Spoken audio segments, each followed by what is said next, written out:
Welcome. Oh my God, I'm feeding back here. That's awesome. How's everybody doing? Not too bad. Yo. Not too shabby. Cool. You guys been working out lately? And there goes my. No, I was going to hit the gym, but I couldn't find my Just waking up jeans. my post workout. Well, give me a second because my screen just crapped out, and I'll be right back. Or I'll be able to start it in just a moment. God damn it. uh, Mm. all right. Let me fucking shit, dude. It just completely sees it up. That's great. Give me a second. Sorry.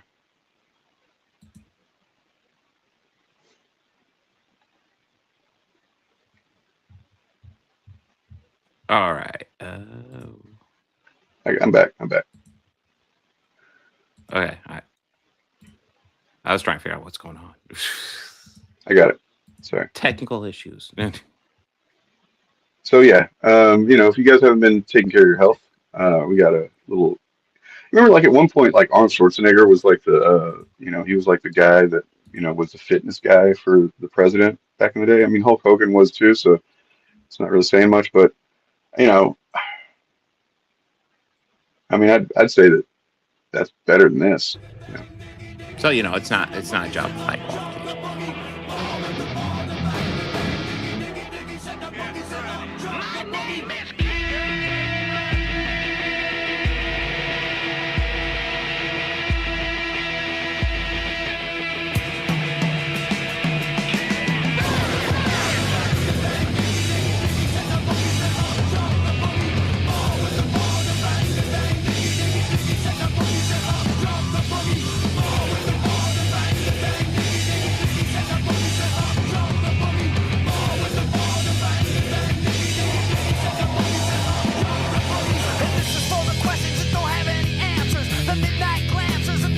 I think there's some questions that don't have any answers here. Like why any of this? Um, you know, It's bizarre. I mean, personally, I wouldn't necessarily take health advice from Arnie or Hulk Hogan because the things they were doing to their bodies in the 70s and 80s were not healthy. but they probably were not snorting cocaine off of toilet seats with No. FK Jr. Yeah. But at least I would trust Arnie as a fairly intelligent man to know what he was doing was unhealthy and knowing what the healthy thing to do is. Whereas this, I mean, is Kid Rock like in his 90s now? Because he looks like a frail old man. So, 55. 55? Mm-hmm. And yet you can see his liver protruding in certain shots. Jesus Christ. Mm. Yeah, RK Jr. is like 75 or 72 or some shit. Yeah. I was joking when I said in his 90s, but geez, 55? Yeah. That is ridiculous. Not that this is just purely a stunt or anything. Also, is RFK do we know if RFK is a never nude? Do you think he's got jean shorts on under those jeans? Because who's wearing jeans to work out? Oh my God. I don't think I want to think about it. I don't want to think of it. Well, I mean, what this did, like in the thumbnail, it presented us with a new meme here. Republican Party. Where's Kid? Yep, not the first time that question's been asked by a high-ranking member of the Republican Party. Okay, 100%. Like, you don't get to be like this age. Like, he's got the same body as Joe Rogan, so that it's all roided out. His skin looks like a handbag. Oh yeah, well, I'll have you know that I worked really hard.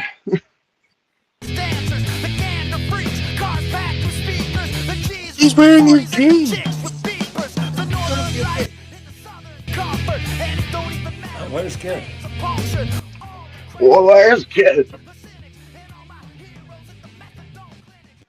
Like, what? It's just all this cringe acting that they're doing too. Like performance shit, like pretending like this is organic. Wait, you look great, man. Look great. All in jeans. Look at him with his fucking extended beer gut. And then this is just the worst way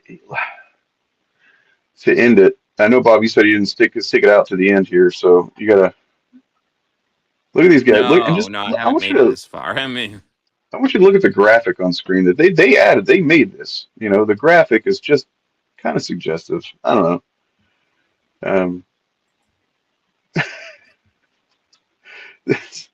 Yeah, good job, man. Good job. He's got Hep C, by the way. All right. Kid Rock does. So, didn't he give it to Pamela Anderson? Yeah, to Pamela Anderson. Yeah, Pamela Anderson, Rock Lee. Yeah. Meats and ferments. Yeah. Well, you know, and roadside bears, and you know, things like that. You know, he went. They went dinosaur bone hunting with Epstein and Maxwell one time. Yeah, I did read about that. Yeah. That's kind of weird. Mm. Yep, I sure am. You know, just deal with it, man. Fucking sorry. It's the way it is. I mean, Listen, you guys. Man, potato mics are underrated. Okay. You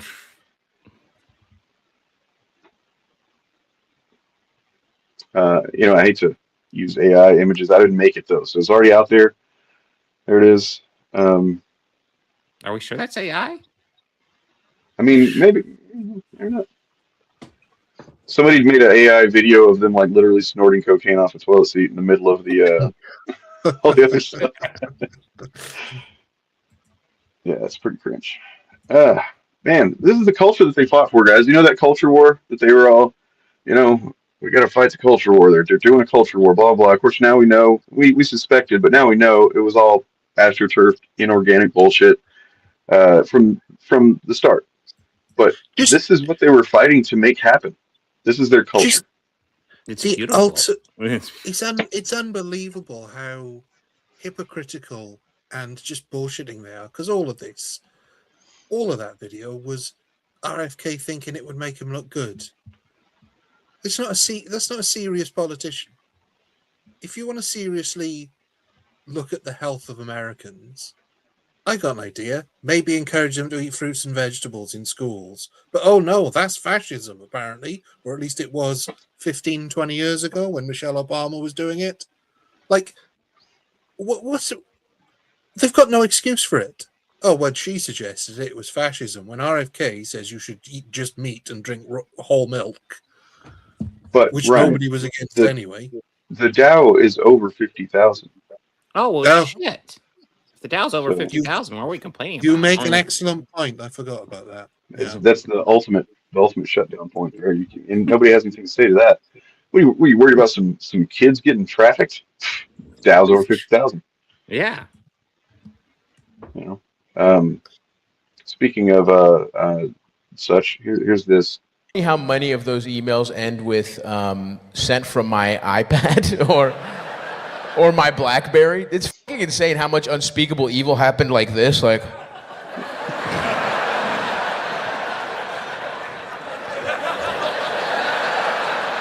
yes, we will have the shipping containers full of Russian children sent over. Swipes up a fucking Angry Birds. Oh man, that boy Elon's all over them. That's so funny. He was sending emails to Jeffrey Epstein on Christmas morning. Do you know how fucking insane that is? Like, even Epstein was probably like, come on, man. I mean, this is crazy, dude. Elon has like 40 kids. He keeps nutting in any autistic woman that will let him. He should have been preoccupied on fucking Christmas morning. True. Yeah. You know, I never watched or listened to Come Town when it was on, but I've become familiar with the guys now that in post Come Town era, him included. Did you guys ever watch the Adam Freeland show? I haven't watched the most recent one. I know that was causing a bit of a stir, but I have caught a couple of days in the past because, man, he's very good. He's like it's this chaotic thing that he does, right? Where it doesn't seem like he's got an approach, but he kind of just does anyway. It's weird. Yeah, and I think part of the act is pretending, even when he's not interviewing, that he is clueless. It's a bit like, you guys must know Louis Theroux. That Oh I'm yeah, pretty sure that's the States. It's a bit like that approach to sort of documentary making, where you pretend to be the naive fool, but actually you know what you're doing. yeah. I mean, dude, like he's hit the conversation he had with Mamdani after he won, and then went and met the president and stuff. It's just like that. I already liked Mamdani at that point, but that conversation, just like the dude's just like a real ass dude. You know what I mean? It's so refreshing to hear a politician that actually is from the area that he's representing, and knows the details about the different subcultures and stuff like that. It's like, oh, you can actually learn something about the area that this person's representing from him, which, you know, what are you gonna learn about from Trump about America? You know what I'm saying? So, well, I guess some pretty bad things, but yeah. And the name Cumtown used to fucking turn me off, man. I don't know. I was just like, I don't know if I want to listen to a show called Cumtown. Yeah. Yeah, I'm not really the right age to be sort of impressed by that kind of juvenilia now. Like when I was a teenager, I probably would have thought it was hilarious, but Yep. So there's been, I guess a little bit of discussion since last week, I suppose, about the whole Comics Explained thing. I don't know that it's really, hit him very hard or anything. I mean, but there's at least been. I covered his response. I've not seen the live stream he took down. He took down the live stream? He did a live stream response to Ernie's video, to my understanding. And in that live stream response video, he said that critical drinker and neurotic aren't white supremacists, essentially. Oh, that's right. Obviously, hard disagree. But yeah, I know Ernie's been posting some stuff. I think he got them from somebody. I don't know who. I don't know where he would have gotten information. Yeah, I don't know where he would have gotten information. I don't know anybody. I don't know anybody. I don't know anybody that keeps files about that kind of thing. That'd be kind of a weird guy to be friends with. So. But yeah, I mean, I went over the more official response he did. It's really weak sauce. And I've already had lots of people accuse me of calling Comics Explained a grifter and a bigot, which I think is bizarre because I've not said either one of those things. But I've just pointed out, he is following grifters and bigots for sure. Yeah. And I mean, the bigotry thing, as we've learned over time, the bigotry is unfortunately harder to get some people to accept, and because of the you have to value certain things in order to even see bigotry, right? Like you have to value individuals and understand culture, and you have to be willing to listen to other people that aren't part of your lived experience in order to even understand what bigotry is. It makes it harder to prove that to people sometimes if they're not just outright saying slurs. But when it comes to grifting, I just feel like just over and over and over again, we have fucking shown these guys to be straight up lying, grifting, con men pieces of shit. I think for me in the video I watched, one of them thing that really stuck with me is because Rob Comic Explained said this multiple times. He's like, I'm a centrist. I watch Fox News and CNN. That's stupid. And in my head, all I'm thinking is, okay, so you're watching far right propaganda and center right, like corporate news slop. Like that's not the center, bro. That's not. I mean, it's common, but it's also stupid. He's clearly not engaged with politics at all, and nothing in his life has ever really been affected by it. So I guess the mark of a true centrist is somebody who doesn't actually pay attention. And again, I was just gonna say again, I haven't seen him do any. I haven't. I don't think he's a bigot. I don't think he's a grifter. I just think he needs to look at where he's taking in his sources of information a lot better. He's naive, and at this point he's now protecting that naivety because it directly came into conflict with his being seen as the expert on comics. You know what I mean? But when it comes to the Milestone stuff, it's like all he had to do was say, I haven't read a lot of Milestone, or I don't really care for it, or whatever. It's like nobody was saying that you have to like that to be a black comic book fan or anything like that. It's just that, but then he goes on to say it's just FUBU for comics or whatever, and it's like, oh man, such a silly thing to say, because it just is. Well, we went over that, but Ernie's been doing a good job covering that, and I hope that I gave him enough ammo. I've had a lot going on recently, so I wasn't able to sit down and dig into my vault very deeply to give him, the evidence that I really would like to. But hopefully, he was able to work with what I gave him. So, let's see. I saw what you posted, and I think it's fairly solid. So there's a new meme lord. I don't know if you guys have seen this new meme lord out there. This is a kid in a high school, apparently, that, let's see.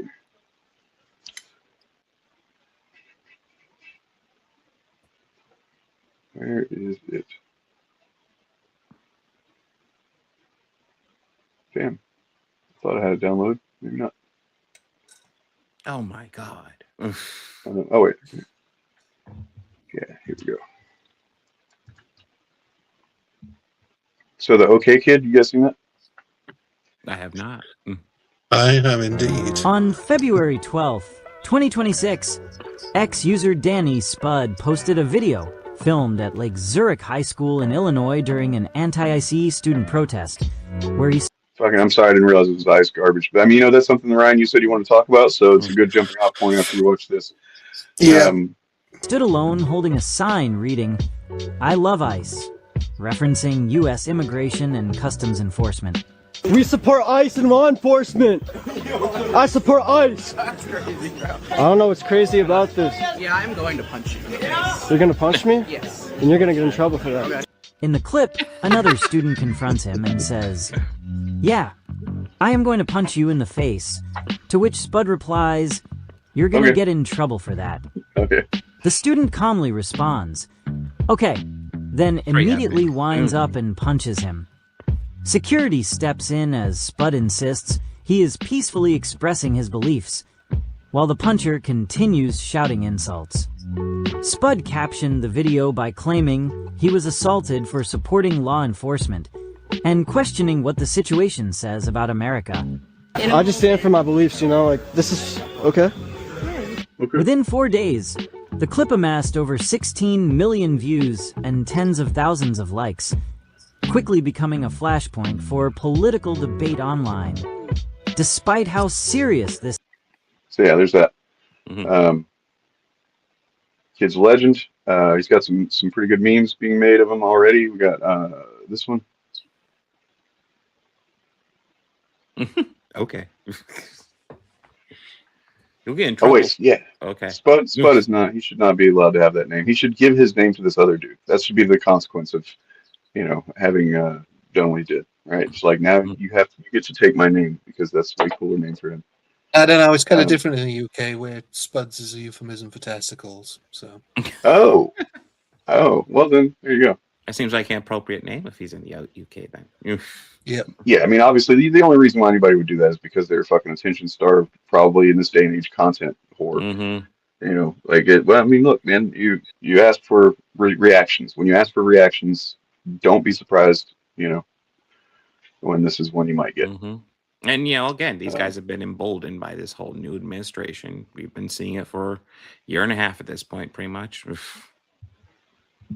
Indeed, it does. Round the shut. I wanted to say that, the rumors are true. One of my favorite bands is in the Epstein files.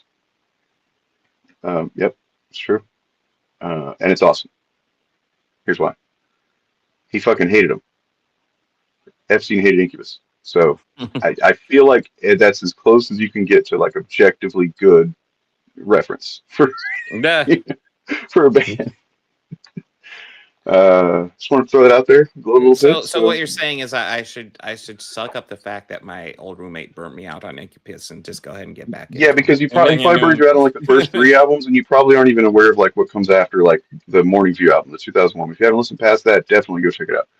But yeah. Listen. I just had to live with like 10 times a day. Pardon me while I burst. Oh my God, dude, that's I mean, I haven't listened to that song in I don't know how long. They have like 150 more songs that are better than that one. I hope. Yeah, I mean, like really, it's like if you want good as opposed to evil music, there you go. Mm-hmm. There you go. I mean, yeah. Let's face it. Like, yeah, Jeffrey Epstein says you're a bad band. It's like, okay, I'll get into them. Okay. Yeah, I mean, look, don't listen to the radio. That's the number one problem. If you listen to the radio, you're gonna hear things over and over again. I got tired of hearing Drive in 2000s. But yeah. Yeah. Once they stopped being like commercially like mega popular like they were for a few albums, they continued to make artistically fucking phenomenal music pretty much ever since. So, well, that's what's really revealing about the Epstein files. Once you get over all the horrific shit that apparently nobody's going to be held accountable for, it's just how weird rich people are, how and how entitled and how easy they've got it. Any rich person complaining, "Oh, I've got a tough life." Sorry, fuck you. Yeah. At this point, we know what you get up to. They created cultural circumstances, conditions that made so many people's lives actively worse on a daily basis, just in social sense, within economic sense, and political sense. Also, that they could have a more comfortable life doing evil shit.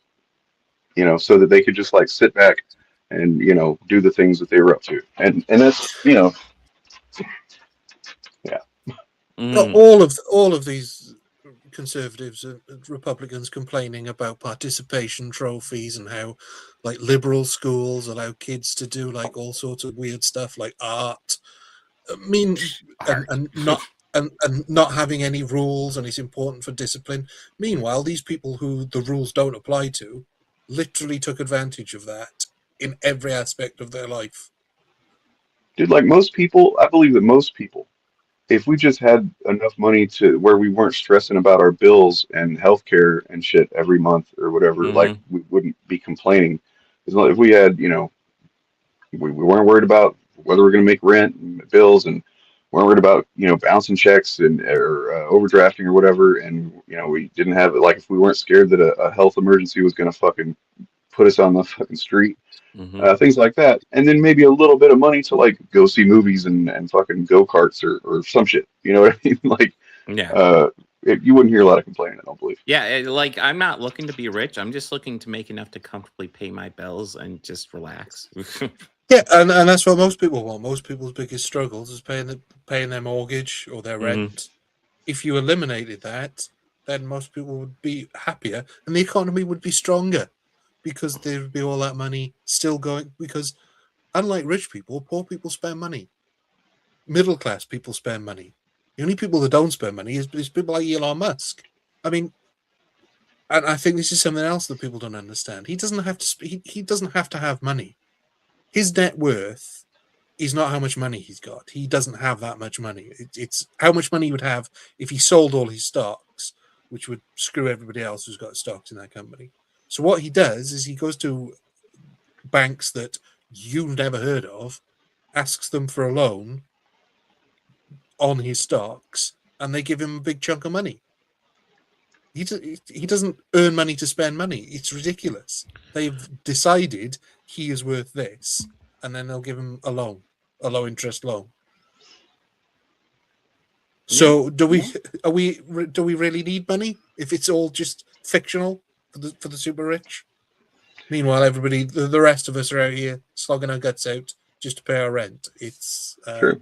It's At least our president's looking good. Looking good, sir. He is. You know what I think we lost Robert Duvall, but this piece of shit's still alive. Yeah. He's degenerating more quickly than I think anybody on his side thought, though. You know what I realized looking at this is like he's kind of a ginger, and I feel like we've let him skate on that for too long. I mean, as someone who's part ginger, I got red beard, so I mean I can say that it's a word we can use. But yeah, I feel like we've let him skate on being a ginger for I don't think I've ever heard anybody mention it, but he's definitely he's gingery. So Maybe that's why he tries to plaster that orange shit all over his face. Well, yeah, I mean, you joke, but that's sort of it. It's a mask. It's like he's doing the same thing Kiss do, but he's chosen orange instead of black and white. What's fake? What are you saying is fake? Not this image. I got it from an actual, legitimate, reputable fucking news website. So, fucking Patriot Freedom America .eagle. Okay. Do you want to get into the AI shit? Because yeah, what made you? What crawled up your ass about it? What did you notice that you wanted to discuss? That's fucking everywhere. Yeah, it was the slow trickle that turned into a deluge, because I just happened to see, and nothing interesting to me or for me about this channel, but because it's a guy who covers like basically the brewing industry in the UK, and he made a video about a particular brewery that's since long gone out of business, and he posted a video recently that came up on my algorithm saying that basically an AI channel has stolen parts of his video, reworded it, but with images directly from his video that were his, and it's a bit like drawing. It's Baader-Meinhof, basically. Is that? So many of these do, but basically, once somebody draws your awareness to something, you start noticing it everywhere.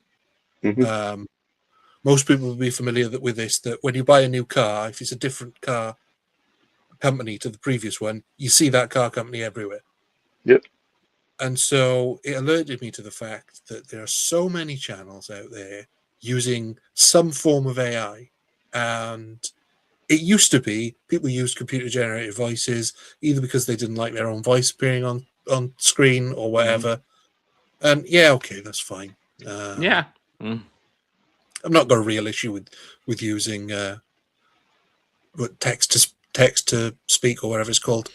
And actually a while ago I was kind of okay with that. Now I've gotten to a point where if I click on a video and I recognize that's not a real voice, I'm off. Yeah. Just no. And it's tough as well, because that sort of thing was great for the disabled community, people with speech difficulties and things like that. It was ideal for them, and that's what it should be used for. But no, now I mean, I'm pretty sure that's not even the same thing as like generative AI. I don't believe. At least it doesn't. I don't think it uses the same kind of resources. No, not at all. No, it's basically an evolution of the same sort of tech that Stephen Hawking was using for all of his life. And so again, like I said, no problem. I had no problem with that. And again, great for disabled people with voice problems who wanted to get their opinions out there. But now, if I hear a video that sounds like it's not a real person or sounds a bit too polished, a bit too like one of those sort of classic DJ voices, I'm inclined to believe that not only is that AI, but the whole script's AI. And I've noticed there's a certain language of AI, and it's hard to describe, but you sort of know it when you hear it. The sort of the way they approach topics, the certain phrases that they use to describe things. It's like a depersonified, depersoned kind of approach to talking about anything. Really, it's weird. It's like then also trying to be human, so it'll sort of sometimes they'll throw like a question in there. It's like it's written and sounds in a way that's like designed to appeal to the most people possible, which, so that works on some people. Music there's always been some kind of music and movies and art that's made that way, and some people fucking accept that, right? But like this is the same thing where it's like if you're somebody that looks for a unique perspective, or something that's actually human and has the rawness or the imperfections of something human, then yeah, you notice that kind of thing where it's like you're fucking kind of coming at me with this like very polished, the language is pulled together in just such a way and organized in just such a way to be a mass appeal kind of thing, and I get turned off by that shit instantly. And it doesn't quite sound natural. Like I said, it sounds like, well, what it is basically somebody trying to, because we had all those sort of list shows in the 90s and early 2000s. It sounds a lot like the sort of thing that they would say on there, but not quite. And what it's done is, because they know that visually AI isn't there yet, and it's easy to spot an AI video that's with the images are generated, they're just generating the scripts and the actual words, whereas the images they're using are generally just sort of slideshows and things like that. And also that avoids copyright issues then as well if they're using still pictures. So it's getting worse. It's getting more prolific. It's got to the point now where I wouldn't really trust, which was the bread and butter of YouTube at one point, any top 10 lists, the 10 most spectacular blanks or the 10 things you missed about blank, unless there's a human being actually on screen presenting it. And the other thing I've noticed is a lot of people now who used to do just the voiceover stuff are putting themselves on camera. So at least that's a positive. People are putting themselves on camera so they can say, I'm not an AI, which is... Well, not to cut into, we can come back to this, but I think, thank you, Big Fieldy. I just found what you're talking about. Holy shit, man. Let me give me a second. Wow.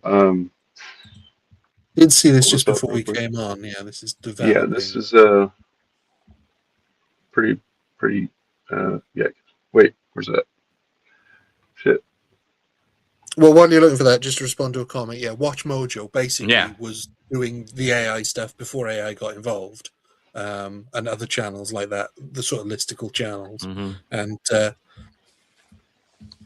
I'm not going to really shed a tear if he puts them out of business, because I find them quite unwatchable generally. Yeah, Watch Mojo is rough. But yeah, it's a worrying trend, because the amount of content that they generate. I mean, we're talking the sort of three or four videos a day that to maximize profitability and covering a lot of subjects quickly. And before we move completely off AI, something I really want to bring up is that there is a useful purpose for AI. Like we brought up, disabled people could use it. There is good usages for AI.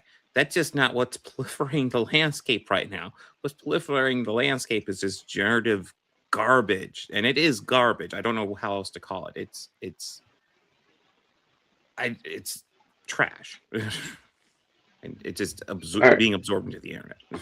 We've got Representative Ted Lieu of California. Please, how you say it, Lieu? Okay.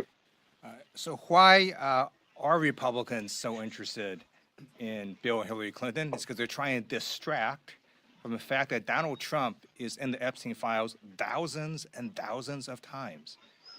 In those files, there's highly disturbing allegations of Donald Trump raping children, of Donald Trump threatening to kill children. So I encourage your press to go look at these allegations. And I'm highly disturbed that Deputy Attorney General Todd Blanche just got the law wrong. Yesterday, he said, essentially, that it is not a crime to party with Jeffrey Epstein. Well, that's actually not correct. If Jeffrey Epstein was human trafficking minors for these sex parties, and you show up and patronize the establishment at that party, yes, you're guilty, because patronizing is part of the law, the federal sex trafficking law. So Deputy General Todd Blanche just got that wrong, which maybe explains why they aren't investigating all these folks, including Donald Trump. He needs to read the law and investigate these people. He also needs to resign, not only for not knowing the law, but a massive, not only screw up, but the biggest privacy violation in history. They release a lot of pictures of minors unredacted, just violated the privacy of these girls. It is uncalled for what they did. The one thing that they could not do under this law was to invade the privacy of these women now, who were girls at the time, who were victims of sex trafficking. Also, he met with Ghislaine Maxwell, moved her to a minimum security prison, and then got a puppy for her. So for all those reasons, he's just got to leave the Department of Justice. Damn. I mean, this is all stuff that, like, if you've looked into him, we've already kind of gone over some of that stuff. I don't know if I've seen anything of him directly threatening girls or whatever, but I'm not surprised. But I mean, it's the kind of thing like, okay, we big disclaimer on the fact that much of the stuff that contains his name in it, and I think that they put this out intentionally, knowing that this was the case, and they've tried to muddy the waters by putting this stuff out. That it includes just FBI tips, which are not they're not legal filings, they're not charges, they're not anything other than just somebody, which anybody can do. You can call the FBI and leave a tip of anything you want. You know what I mean? And then some of them obviously did happen around election times. That being said, when you have a guy who has been proven civilly liable for rape, a guy who is on record, literally recorded saying that he sexually assaults women by grabbing them by the genitals, and they let him do it. When you got a guy who he's actually there's talked about gloatingly so, talking about going into the changing rooms of the contestants of the beauty pageants that he owned, some of which were underage, some of them weren't, but he's talked about that a couple different times. And he's, smiled real gross about how, like, they're undressed and they're changing and stuff like that. There's a there. You don't just dismiss these tips as like, well, that's obviously not within his character. You know what I mean? Because it is. It's exactly within his character. And then you combine that with obviously the efforts they've gone through to suppress and hide before they eventually were forced via just overwhelming vote via in the House and the Senate. I think there's like one person that voted against it out of both. And and he was backed up against the wall. And the way that they decided to do that was to, number one, dump it in no organized fashion whatsoever, with stuff redacted that was not supposed to be redacted, with stuff unredacted that was supposed to be redacted, as Ted Lou just said. And then as well as, coincidentally, the same day that they released that first batch was whenever, what's his name? The fucking Shirley kid released this video about the fraud in Minnesota, which was not a thing in really anymore. It was already being dealt with legally. It had already been dealt with, and which led to the ICE surge in that city, which led to Preddy and Renee Good and all the other people that were harmed and killed. And it paints a pretty clear picture. And you kind of have to be a bit stupid to fucking not understand that. Yes. What the fuck are you talking about? No, don't. Why would you do that? Boycott or debunks. Get out of here with this fucking bullshit, man. There was a miscommunication about whether we were streaming or not. It's fine. You'll be all right. We don't. We don't fucking just abandon our boys like that because there was a miscommunication. So the fact that you're trying to suggest that seems I think you might have some bad intent. Sorry. I think I've seen that name before, so yeah.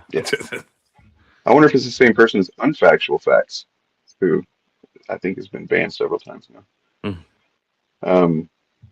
But yeah, back to the the AI thing. Here's this guy. He was speaking pretty eloquently on the topic. Hey everybody! Breaking news! There are so many AI videos on social media these days. There's AI videos are kicking up in the high gear these days. Here's me moving my fingers. That's me moving my fingers. So that's the test apparently. If you can do that, then it's not AI. Yeah, it's a fair test. Yeah. Videos of me is not AI at all. When I take videos of myself, it's not AI. There's so many AI videos on social media these days, and AI videos are kicking up higher and higher and higher and higher and higher now. Yep. Yeah, I mean the list of victims labeled. There was a list that was specifically sent to them to say, here's the list of names that you cannot leave unredacted, and that list was almost entirely unredacted except for like one name, which means that they did look at it. You know what I mean? The overwhelming evidence of just that on its own says that they intentionally left victims' names unredacted. That's fucking crazy. If you want a clear indication, the fact that no one is taking responsibility for moving Ghislaine Maxwell to the minimum security club fed prison, and yet she's still there. So it clearly wasn't a mistake. They moved her there for a reason. Someone did. And they're all just saying, oh, yeah, she shouldn't have been transferred there. It's like, well, do something about it. That's your job. Well, they can't just move her. Whose Not job like they is have it the power to do her? that? Whose job was it to move her there? And why haven't they been fired for doing so if everybody agrees that she shouldn't have been moved there? It's ridiculous. Yeah, it's the most nakedly corrupt administration ever in America. Yeah. You know, and here we are at the 250th anniversary. You know, it's about time. You know, go us. 250 years, and you know, we're actually having to ask the question on a daily basis: are we going to make it any further? You know what I'm saying? Oh, right. Well, yeah, that's true. That's true. Point. 50,000. 50,000. That is true. We didn't think about that, did we? Checkmate, libtards. I mean, honestly, it never struck me right that she took her own life. I mean, I didn't look into it at all, but I mean, it's like she was just starting to see fruition for all the work that she'd done. And I mean, I'm not going to sit here and say that I know what it's like to be a victim of something like that, but like she worked for a long time and pressed for a long time to see something happen, and things started happening, and then she took her own life, and it's like, to me, that just seems a little weird. You know what I'm saying?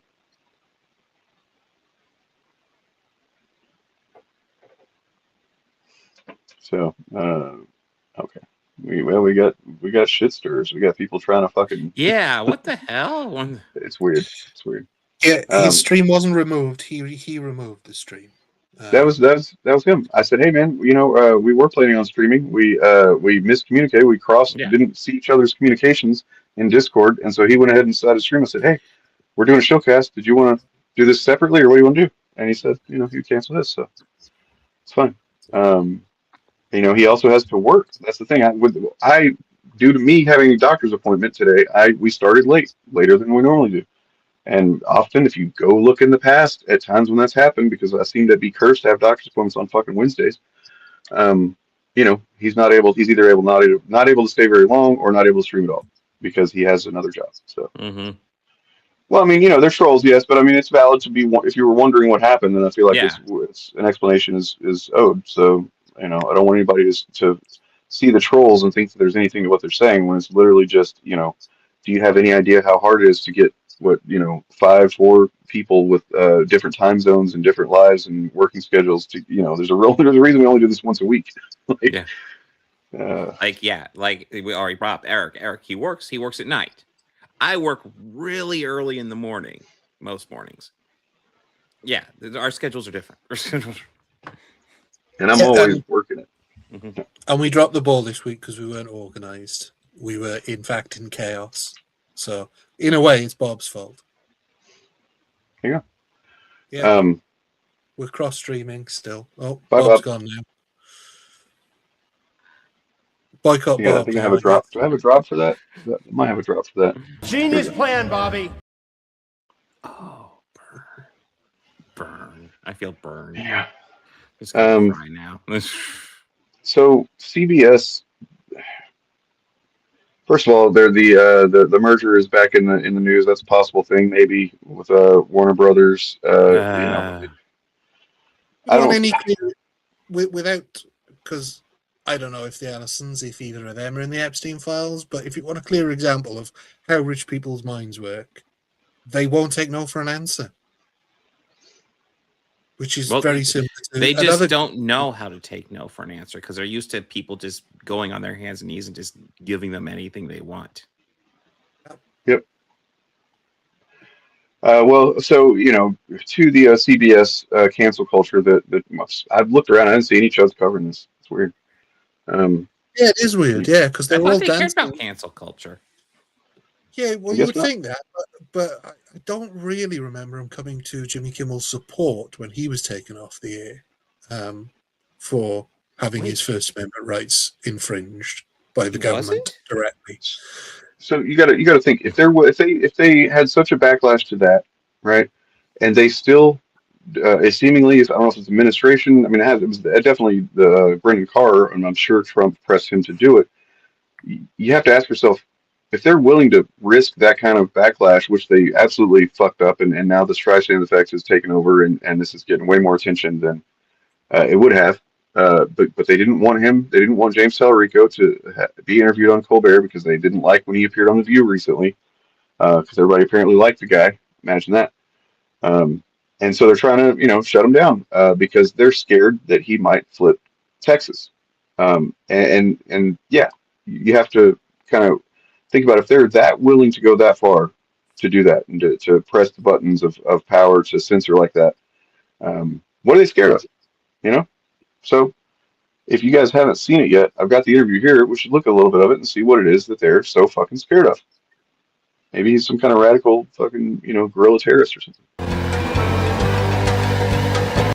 I mean, famously, Stephen Colbert will bring guerrilla terrorists on his show. YouTube page. Representative James Tallarico. Oh my God, it looks terrifying.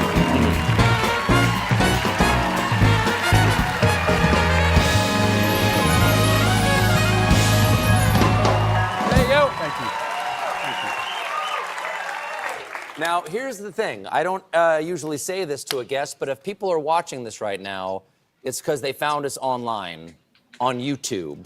I did an act of the show that's on tonight explaining why. It's not the first time you've caused some drama. FCC opening probe into The View after appearance by Tallarico. Do you mean to cause trouble? I think that Donald Trump is worried that we're about to flip Texas.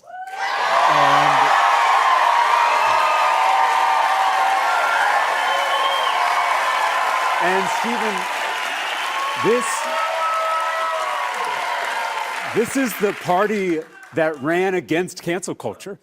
And now they're trying to control what we watch, what we say, what we read. And this is the most dangerous kind of cancel culture, the kind that comes from the top. They went after The View because I went on there. They went after Jimmy Kimmel for telling a joke they didn't like. They went after you for telling the truth about Paramount's bribe to Donald Trump. Corporate media executives are selling out the First Amendment to curry favor with corrupt politicians. And a threat to any of our First Amendment rights is a threat to all of our First Amendment rights. So I'm just, I'm really thankful. To fact check you, my network said our cancellation was a purely financial decision. Got it. And yes. I remain very grateful for the last 11 years. Now, you grew up in Texas. I did. Here you are. I did. There you are. You can prove it. They give you the adult boots as a child, and you're supposed to just grow into them, I understand. That's right. You served in the Texas House, and now you're running for Senate. The race, frankly, should not be as interesting as it is. Donald Trump won Texas by 14%. Why do you think this year Texas is considered a possibility by Democrats? Well, I'm an eighth-generation Texan. My family has been in our state since it was Mexico. And across... So you're going to get deported, is what you're saying. Across the state, there is a backlash growing to the extremism and the corruption in our politics. And I have traveled every corner of Texas already, from El Paso to Beaumont, from Amarillo to Brownsville. And we've had thousands of Texans showing up to rally with us. And I can't tell you the number of people who come up to me at the end of these events and whisper, "I'm not a Democrat," like it's some kind of secret. And we've recruited 14,000 volunteers who are out there doing the work all over our state. This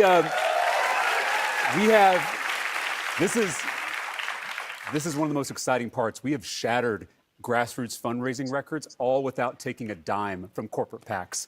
And so this is really it's a people-powered movement to take back our state and take back our country. And I feel like we're building something really special in Texas, and clearly Donald Trump has taken note. Now, one of the things if you just want to pause it there, you've had on the Texas state. I just want to address Jay Kung in chat. I I don't believe so, based on his previous comments. I've popped the YouTube link to one of them in the private chat, which I saw. He's been very strong. The problem with that term is there are definitely people that earn that term, but if you just throw around at anybody that doesn't say exactly what you want, or hasn't gone up strongly enough against, which he's spoken pretty strong. I'm looking at quotes right now. I was just looking into that.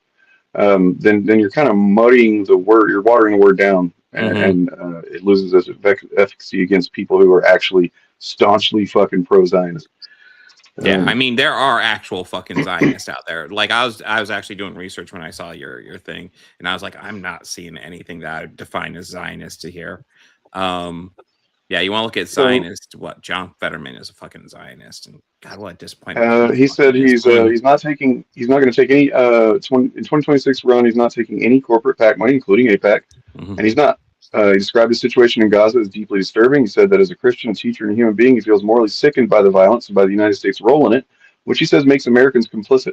He framed the crisis in Gaza as a moral and spiritual emergency, arguing that it demands action rather than indifference. Does that sound like a Zionist to you? Doesn't to me. No. A Zionist is somebody who downplays what's actually happening there, what's been happening there. A Zionist is somebody who pivots right to, well, Israel has a right to defend itself against these blah blah blah, and he says if elected, he would use every available diplomatic and financial tool to end what he describes as atrocities in Gaza. He reiterated his support for banning offensive weapons to Israel and said the United States has a unique moral responsibility and unique leverage to stop the death and destruction. Doesn't sound like a Zionist to me. I could go on, but And I mean, I'm sure there's some people who might criticize him for not going far enough, but that's pretty strong words politically. He's also in Texas, guys. Like, he's also fucking in Texas. Like, you can't expect a guy in Texas to run the same campaign that Mamdani ran or whatever. You know what I'm saying? I mean, honestly, I'm surprised at like his campaign. Like looking over the Zionist claims, I was looking over his campaign. I was surprised how well it's doing and how frankly, fairly leftist it is. I guess progressive would be more accurate, but like, I mean, he's kind of proving like if you can reach out with the right message, you can really grab people. Well, and that's the thing is he is against certain things that traditionally evangelical Christians in the country have been for. For instance, he's staunchly pro separation of church and state, which they get into in this, and it's it gets into a pretty good discussion about it, like why that's important, not just for the state, but for religion as well, for the religion. If you're a religious person, then you should want to have a separation from your government. But State House floor, which some of the videos I've seen you do, and one of the things that's gotten you attention out there is that you are a Presbyterian seminarian. Presently, yes, you're a seminarian. Yes. Okay. The right attempts to co-opt Christianity, to say that you can't believe in God, you can't believe in Christ. I think that Donald Trump might have said something like that at the National Prayer Breakfast, like you can't actually be a Christian and be a Democrat. But the religious right is it's largely a political movement that references spirituality, but it's a political. What is your heartfelt hand out to the people who want to use religion as a tool of political power? Well, for 50 years, the religious right, a political movement, that is the perfect description for it. They convinced a lot of our fellow Christians that the most important issues were abortion and gay marriage. Two issues that aren't mentioned in the Bible, two issues that Jesus never talked about. Jesus in Matthew 25 tells us exactly how you and I and every one of our fellow believers, how we're going to be judged and how we're going to be saved. By feeding the hungry, by healing the sick, by welcoming the stranger. Nothing about going to church, nothing about voting Republican. It was all about how you treat other people. Don't.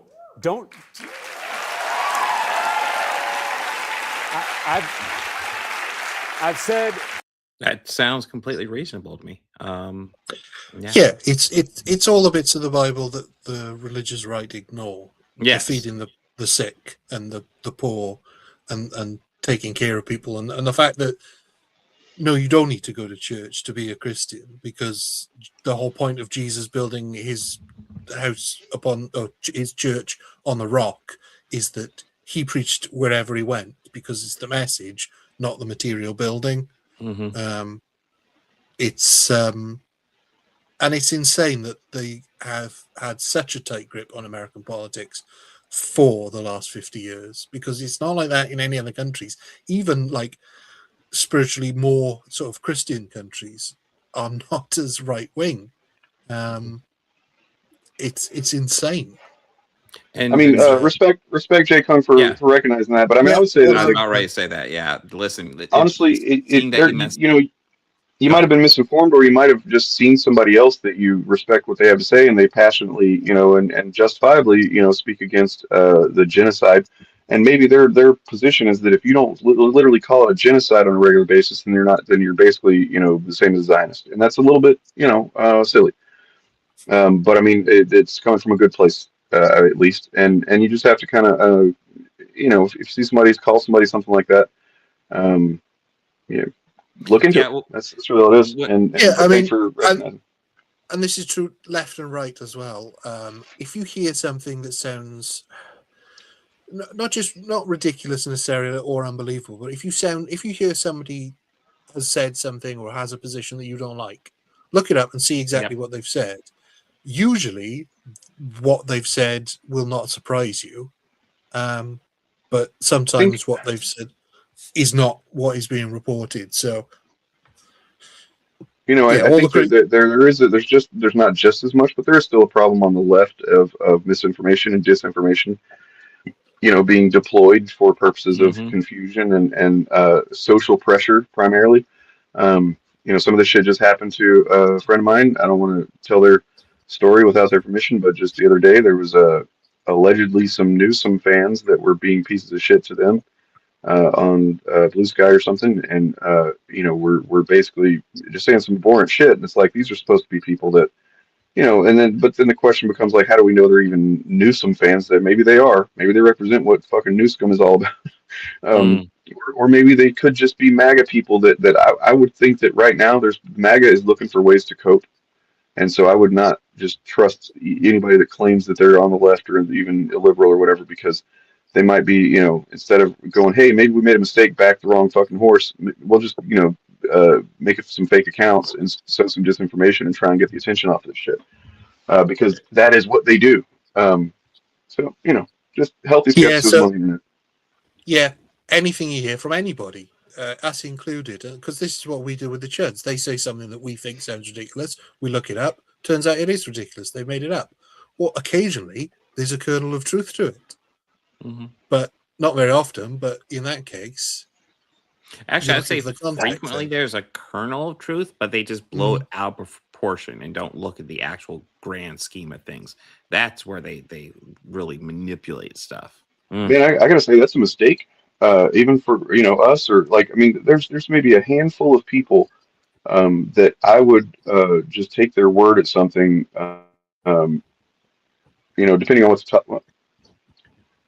Did your camera go out? Or did it just get really dark in there? Really dark? Oh, have we lost Dane? I don't know. Oh shit. Well. Do. Yeah. The fact is, if anybody says something and you're not 100% sure, always Google it. Always double check. Sometimes they're correct, and you'll find yourself getting disappointed. And then sometimes you'll find out there's more nuance. And then sometimes you'll find out it's a complete fucking lie. I think one of the more famous examples. Oh, you want to say something, Ryan? No. I was just gonna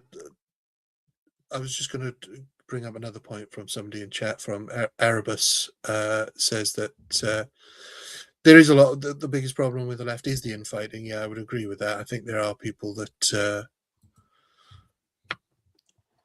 don't realize that the important thing is to defeat the right first and foremost, and we can sort out all the other differences afterwards.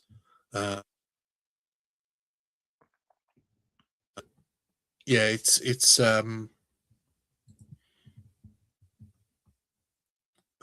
Dane's phone has crapped out. Yeah.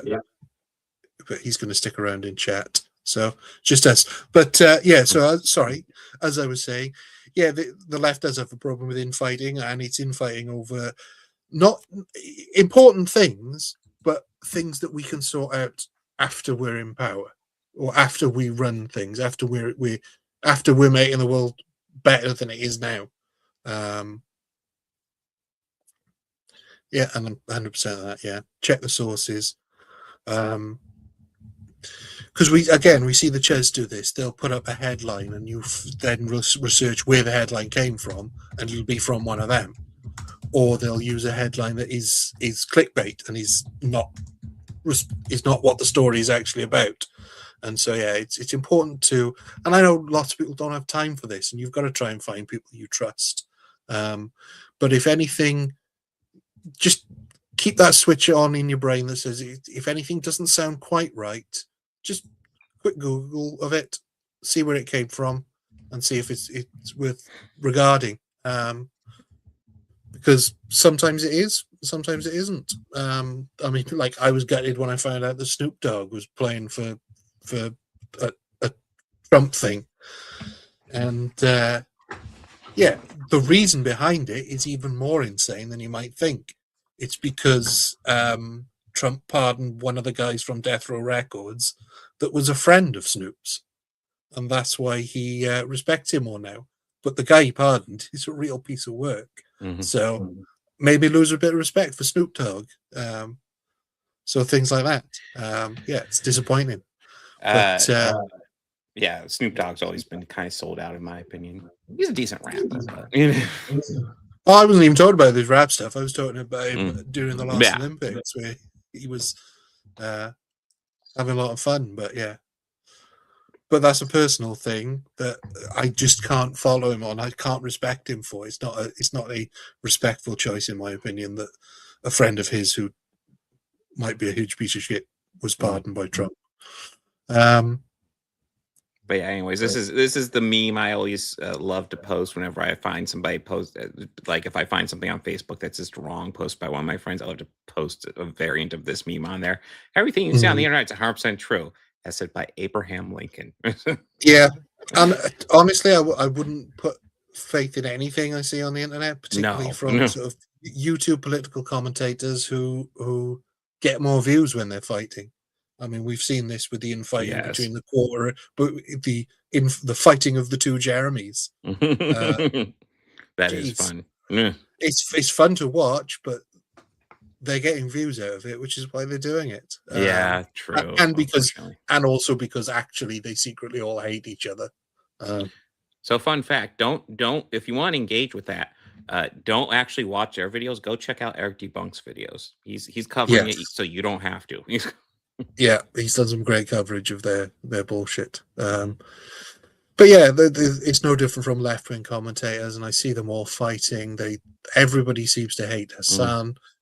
They all hate each other as well. I wouldn't go that far. I don't know if you know this, but Bob's actually a flat earther. He keeps it quiet. I told you not to tell anybody. Why are you saying that? Like, the fuck?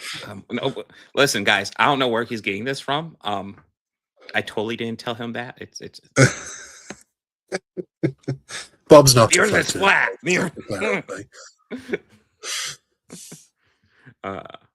yes, let's check out a bit more of this guy. The interview. I've said before, don't tell me what you believe. Show me how you treat other people, and I'll tell you what you believe.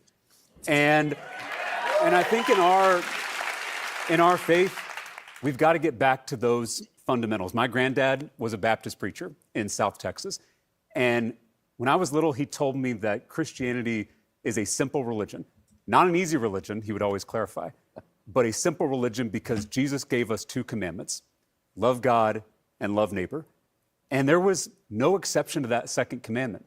Love thy neighbor regardless of race or gender or sexual orientation or immigration status or religious affiliation. And it's why I have fought so hard for the separation of church and state in the state capitol in Texas, because... Well, I want to ask you about that. Yeah, please. Because you did, as a state rep, you fought against the a bill requiring the Ten Commandments to be displayed in schools. That's right. Why, even on that level, do you think it's important to keep the separation, not just for the state, but for the church? Well, because we are called to love all of our neighbors, including our Muslim, Jewish, Buddhist, Hindu, Sikh, agnostic, atheist neighbors, and forcing our religion down their throats is not love. And it's why I have fought. It's why I've fought so hard for that sacred separation. Real quick, this actual Phantom guy seems kind of based. Maybe you should come on the show sometime. I mean, this should be the normal form of Christianity, because Yes. that's what Jesus says. Yeah, I was about to say it seems much more in line with what Jesus is teaching than whatever the fuck Trump does. Yeah, I mean, they make it very clear in the Bible, rich people cannot get into heaven. The accumulation of wealth is a moral failing. Yeah, it is easier for a camel to fit through the eye of a needle than a wealthy man to get into the kingdom of heaven. I'm sure I'm not getting exactly right, but something like that. No, I mean, that's basically it. Yeah, yeah, 100%. And that's why all throughout the Bible it says, get rid of your wealth, give your wealth to the poor, welcome poor people and starving people into your home. There's literally passages which say you should invite poor people into your home and feed them. And if you're a Christian, then that's the sort of thing you should be doing, not accumulating wealth in these mega churches that they do, not having your own private jets because you think other passengers are demons. It's insane that they've been able to they've managed to corrupt one of the core tenets of Christianity, which is not having a lot of money, having enough money for you to look after yourself and your family, but the rest would go to people who can't afford it. The prosperity gospel is a lie. Yes. In our First Amendment, because my granddad, he raised me to believe that boundary between church and state doesn't just benefit the state or our democracy, although it certainly does, but it also benefits the church. Because when the church gets too cozy with political power, it loses its prophetic voice, its ability to speak truth to power, its ability to imagine a completely different world. And so this separation between church and state is something we have to safeguard. It's something we have to fight for. And I think we need someone in the U.S. Senate who is going to confront Christian nationalism and tell the truth, which is that there is nothing Christian about Christian nationalism. It is the... Damn. No, I don't know if I've ever heard somebody say it like that. That's completely fucking true. Yep. Yeah. It is the worship. It is the worship of power in the name of Christ. And it is a betrayal of Jesus of Nazareth. And I just want to thank you, Stephen, because I know you're not a politician, but you have really shown people in this country what Christianity should be and what it means to actually live out the teachings of Jesus, even in a talk show. Well, I'm going to push back a little bit on that. That's very nice of you to say. I would never lay that compliment to myself, because I think I fall far short of what my standards would be. But I will agree with you on this. I think that it is bad for certainly my church or any religious organization to associate themselves from a political party. Right. How must it diminish God to be associated with something so small as a present political party? That's right. Because imagine this. Imagine that you managed to co-opt Christianity. Imagine if you managed to convince everybody that Jesus was on your side. If you then lose the election, sounds like you've got a pretty weak Jesus. Yeah, that's exactly right. And that's the key, is you don't want to fit the big thing into the small thing. Mm-hmm. And God is the biggest thing there is. And so to try to fit God into a political party, whether it's the Republican Party or the Democratic Party, you've got it reversed. Mm-hmm. And so it's why I think we have to remember to put those big things first, to put the love of God and the love for our neighbors before anything else. Because right now, what you've got is people baptizing their partisanship and calling that Christianity, when in reality, your politics should grow out of your faith, not the other way around. Now,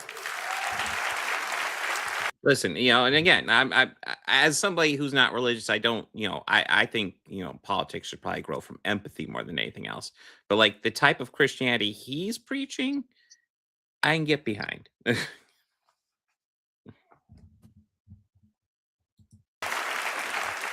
there's been some attention on your race in recent weeks after a TikToker that you met in person says that you privately said to them, and I want to get this quote, they attribute to you, right? This person says, you said, I signed up originally to run against a mediocre black man, not a formidable and intelligent black woman, supposedly in reference to Colin Allred being the black man, and you've denied this. Yes. Okay. You denied that you ever said that. That's correct. Okay. Allred continues to talk about it, even though he's no longer running for the Senate, correct? Right. So where does that stand? How do you, as someone who this person says this about you, you say it didn't happen, how do you imagine this gets adjudicated, and what would you like to say to people? Yeah, I mean, we know that misinformation spreads on the internet, and it's sometimes like a game of telephone. As I said in my statement, I did critique Colin Allred's campaigning as mediocre, but I would never attack him on the basis of race. I respect Colin Allred deeply, even though we have disagreements on the best way to campaign and the best way to win Texas. My job in this moment is to try to lower the temperature, is to try to remind us that we are all on the same team, trying to change the politics of our state and change the politics of our country, because we are seeing the consequences of losing elections as we speak. And we have a moral imperative to win in November in Texas and to win across this country, because that's how we're going to get things back on track. And so I know things get tense in a primary. I know stuff flies around on the internet. I understand that. But I'm trying to get us all to keep our eyes on the prize, which is remembering we're on the same team and getting out there, doing the organizing work so that we can win in November. Have you spoken to Colin already? I have. I call, I I don't know if there's any more moments, but yeah, no. I don't live in Texas, otherwise I'd probably vote for him. But he seems like a good candidate, and I find it frustrating. That's not only the same Colbert's canceled, that like he's getting fucking segments pulled. The capitulation to Donald Trump and frankly real life cancel culture, when the government's getting involved, that's actual fucking cancel culture shit. Yeah, I mean, it's disturbing.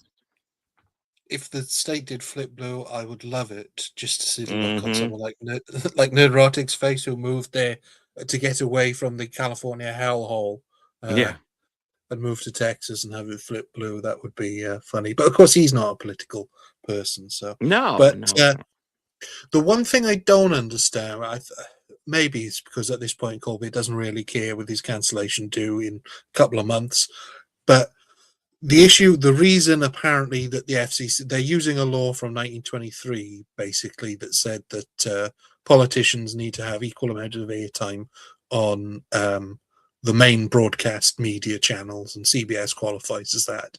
But it's never been enforced for late night talk shows. No. And obviously, having dug up this old law, they're trying to use it like a cudgel to tamp down on free speech. But the thing I don't understand is, why doesn't Colbert have a member of the Republicans on? Why doesn't he invite a member of the Republican Party on? Because surely they're savvy enough to not have this type of interview with them. That's the only bit that I don't understand.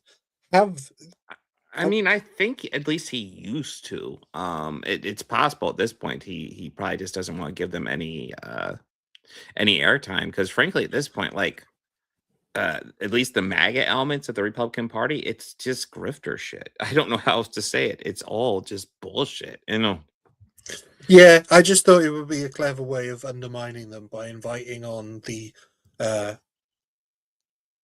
sort of right wing. I don't know, I think he equivalent. had Trump on a while ago. Yeah, it was years ago, I'm pretty sure. But yeah. But yeah, have the right wing equivalent on, and then just give them the grilling of their life. If you wanted to get around it, because there's nothing in the interview there's nothing in the law that says you have to be fair with them. You just have to give them an equal amount of time. So give them 10 minutes where you grill the fuck out of them for everything that they've done bad. Grill them about the Epstein files. Probably grill them about why their name appears in the Epstein files, because chances are they'd probably dodge that hard. So that's the one thing I haven't seen an explanation for, which I would be intrigued to know sort of what the thinking is there. If anybody's got any ideas about why not have him on and then grill the hell out of him. I mean, honestly, he's only got a couple months left. Why not? Yeah. But yeah, I think ultimately they're scared of Tallarico. They're really scared of him. Because he's everything they fear. He's a Christian and a Democrat, and he got a chance of winning in Texas. So if you do live in Texas, make sure to vote blue. Sounds like he's doing quite well. I mean, he's got them scared enough to pull the bit. So yeah. I mean, he's got to beat Jasmine Crockett in the primaries to be selected as the Democratic nominee. So hopefully he's able to do that and go on and win the state. For sure. So I guess do we want to visit an old friend of the channel? I think it would be rude not to, wouldn't it? Oh, okay. So so Katie has a new clip of this fellow. I believe Derek August is his name? Who, as everybody who watches this channel knows, we talk about nothing but him every single week. That's every single minute. I mean, even when we're offline, all I'm doing is talk about this Derek August fellow. Whereas actually this week we've got a reason to, because maybe he's talking about one of us this week. Yeah. Although definitely not doing any name drops, but he's going to talk about an event that happened, and we'll go ahead and go over this. This is kind of fun, and hopefully my internet holds out. Black Blazer, look at what happened with Snoop on his Lightyear comment. They got on his ass. Yeah, they did. And then he came out and kind of said something. So it's like, yeah, they're gonna come to collect. I'm not 100% sure what we're diving into, but yeah, the Lightyear comment was fucking stupid. I'm sorry. it was stupid. Yeah, and this is why he doesn't actually say what the comment was, because the comment was stupid. Because it was dumb. It was a dumb thing to say. Yeah. But then Snoop's in his 60s, so it's yeah. I mean, listen, people should be comfortable with the hardcore sex scene in Lightyear that goes on for like half the movie. People should become the blinking illicit kiss. That was it. Yeah, whereas Snoop was actually appearing in porno films in the 90s. Oh. Not as a participant, I should say, but he did. Yeah. How does he explain all the naked women he used to have in his videos to his young grandchildren? Anyway, that's. Remember, lying is fair game with these people. Oh, I should also warn you. There's going to be quite a few moments throughout this clip where you can tell Eric is rebooting. Yeah, slander, libel, none of that exists among them. You are going to be whoever they need you to be. Like Imaru said, list, like, why are you looking at? Just a point of order there. Slander and libel only exist in very specific legal terms. So yes, if he believes he's been slandered or libeled, then he's quite able to pursue that in court. Of course, if it's not slander or libel, then he doesn't have a case. So he's talking out of his ass here. When you use the word slander, libel, it's a very specific legal thing, and you can't just throw it around to say, "Oh, these people are lying about me and they're slandering me," because that's a legal thing. And I'll go ahead and say this, and I've said before, Eric, you want to sue me? Come at me, bro. I would love to see some findings and evidence. Come at me. I want to see this. extremists to validate your political position. That's what she said initially. And you had people saying that she was a fucking Nazi. Like it's just the way of the world. It doesn't matter that you didn't say anything. You don't need to say anything.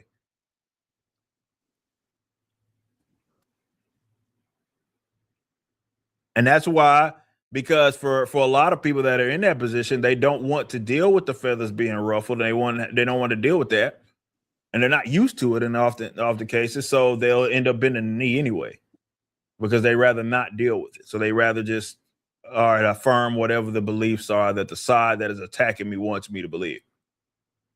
Me, I'm a little more stubborn than that, and I don't waste my time engaging in people get frustrated with me. It's like that. Remember when I used to do Monetize the Hater? There was that one guy that I debated who tried to derail the conversation by mentioning like Amazing Fantasy, right?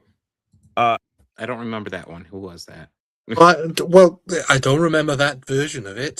Certainly, that's not the thing I remember. I mean, I remember when I was talking with him, and I was trying to talk to him about character motivations. And I wanted to reference one of the most famous comic books of all time because it has clear character motivations in that book. But yeah, no, it was derailing the conversation, even though it was directly related. Yes. And I won't even acknowledge it because I'm not interested in that. Like, I'm not interested in, definitely if there's a position that like I don't have, or you're trying to derail the topic, I just won't engage in it. I'm not going to do it. I won't engage with it. I just won't. You can. I mean, he did. He definitely did engage. Oh, he absolutely did engage with it. Yeah. And like his response when I was just asking, hey, let's talk about character motivations in Amazing Fantasy 15. You've read that, right? And like the fact that he was stonewalling it rather than just like be like, okay, yeah, no, I've read that. Let's discuss it. It tells you a lot. I mean, imagine derailing a conversation by bringing up an example relevant to the conversation that you're having. Imagine that you're sneaky like that. You see, Bob, you're a sneaky debater by bringing up an example that is relevant to the conversation you're having. Very it's just sneaky. derailing it. It's actually pretty cheap. To be the person that you need me to be for your arguments to work. I don't have to do that. So I'm under no requirement. I think they hate that, by the way. But I don't do it because I hate them. I do it because it's just not productive. What the fuck am I going to sit up here and try to defend myself from a position that I don't have? LJ Higgins says, you didn't know the answer, Eric. You're going to make comments. You should learn them. There are videos of me talking about Amazing Fantasy prior to that debate. And I get it. That's what I'm talking about. Bring them up. Link them. That right Link there. them in your video. Yeah, like he like, okay, so you're familiar with Amazing Fantasy 15. Why didn't you say, oh yes, I'm familiar with that book? And then we could have actually gotten to it instead of you stonewalling. But I mean, this is classic Eric. You're like, oh, I've made videos about this before speaking with Organized Chaos. I'm not going to give you any examples of where to find these videos. Just trust me that they're the mythical videos. Listen, they're long form. I definitely talked about it, and not just because I had written a script about it that day, but no, because I know it so well because I'm such a comic fan, and I he's a comic book expert. He knows all about Amazing Fantasy 15. If anybody in the chat can find that video, I would be fascinated to find out, because not video, actually several. He did say more than one, so he's talked about it in videos that nobody has seen, which is weird. And it's wild. Like he is bringing this up. Has it been like 4 years since our debate? Of course, like he used to debate people regularly, and then like he did like maybe one or two after me, and then that was it.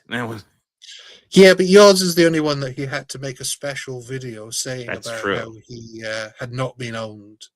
Yes.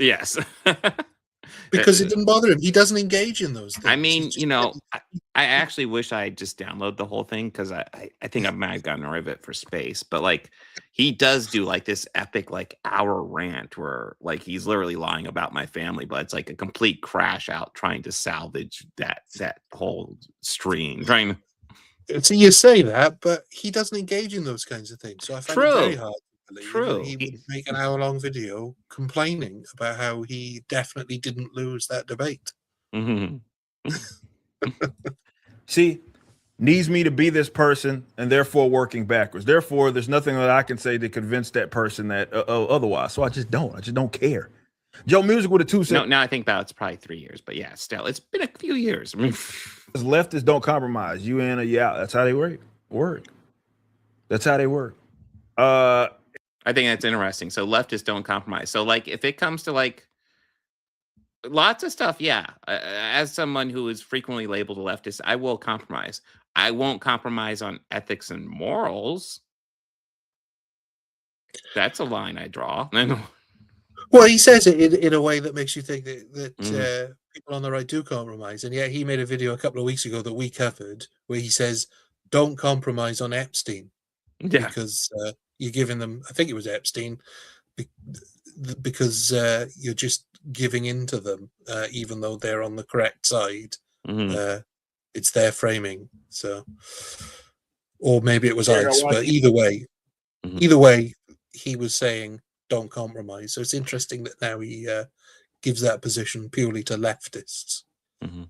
And by the way, there are quite a few moments we still have to come to with this. We just got to get restarting quite a bit. Yeah, I mean the second half of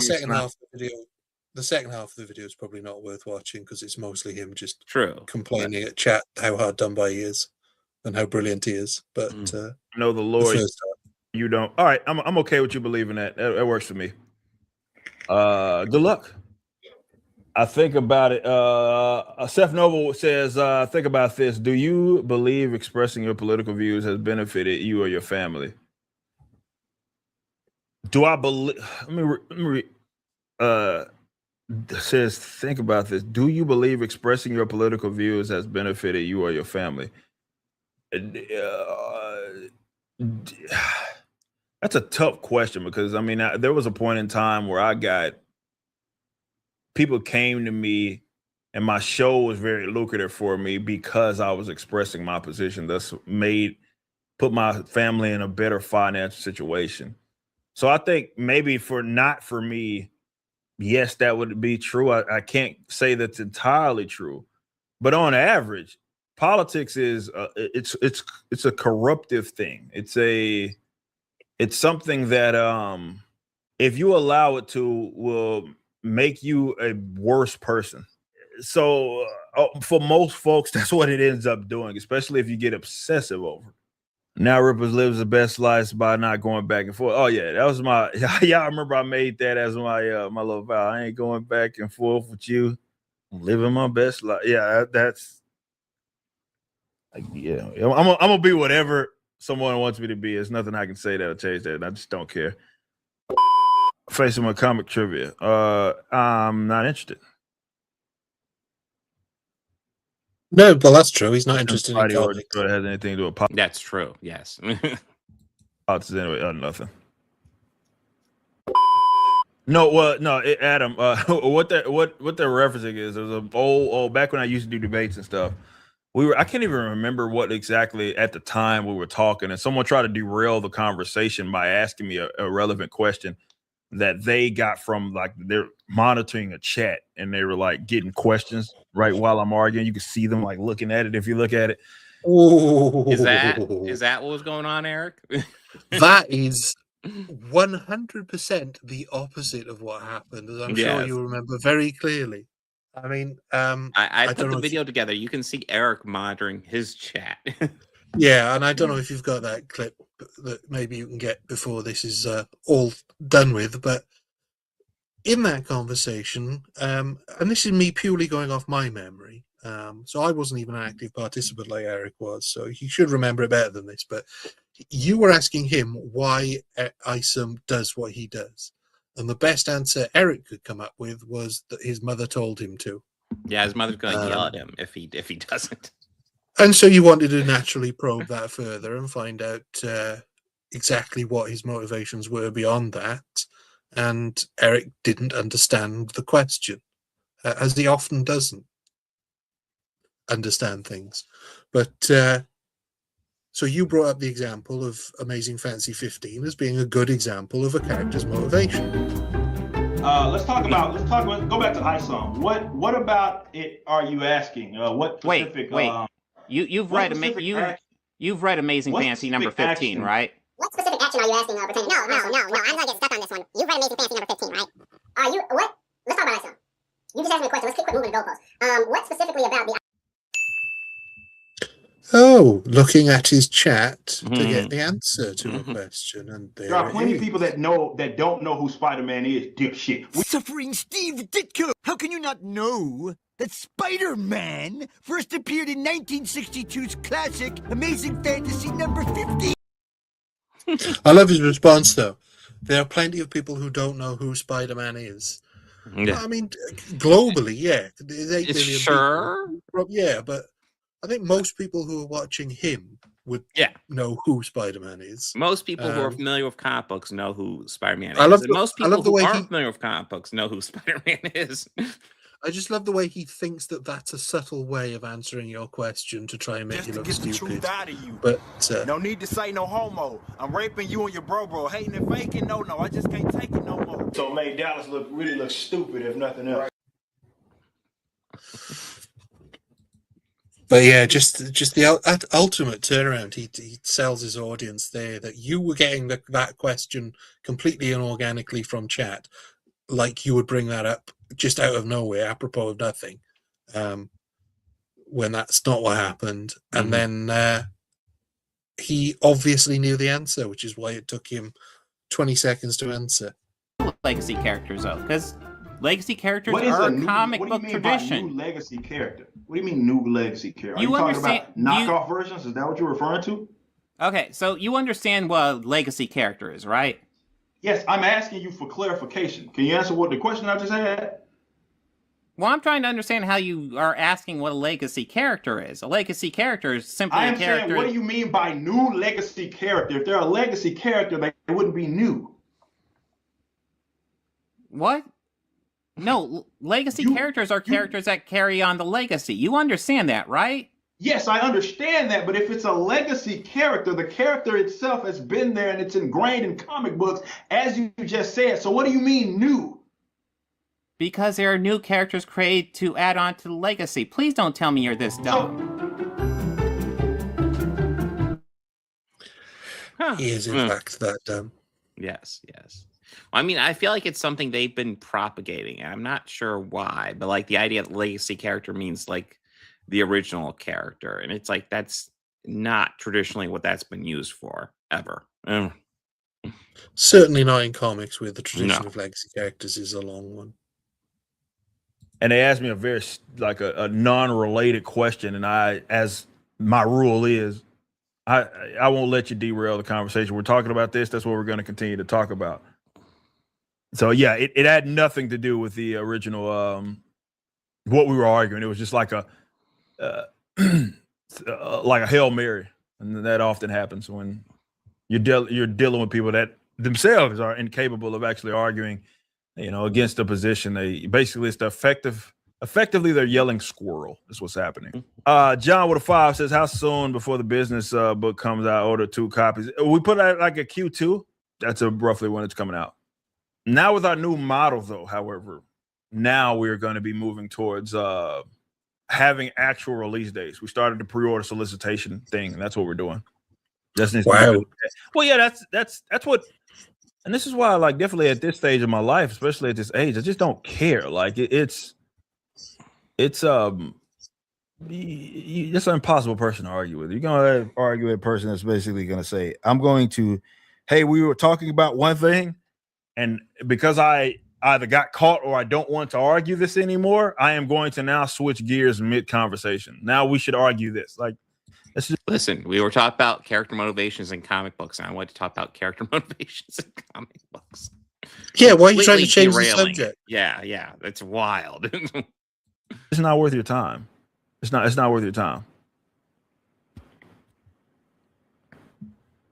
Not worth your time. So yeah, man. I mean, people got their positions. Let them have it. And if you are one of those that's still in the trenches arguing with people, that's fine. Me, I just don't care.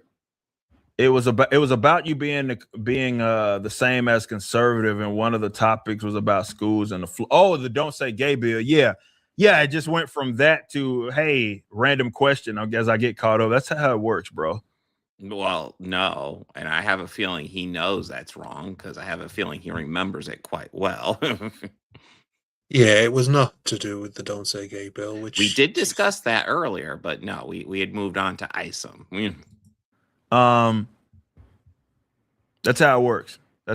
Like I'm just not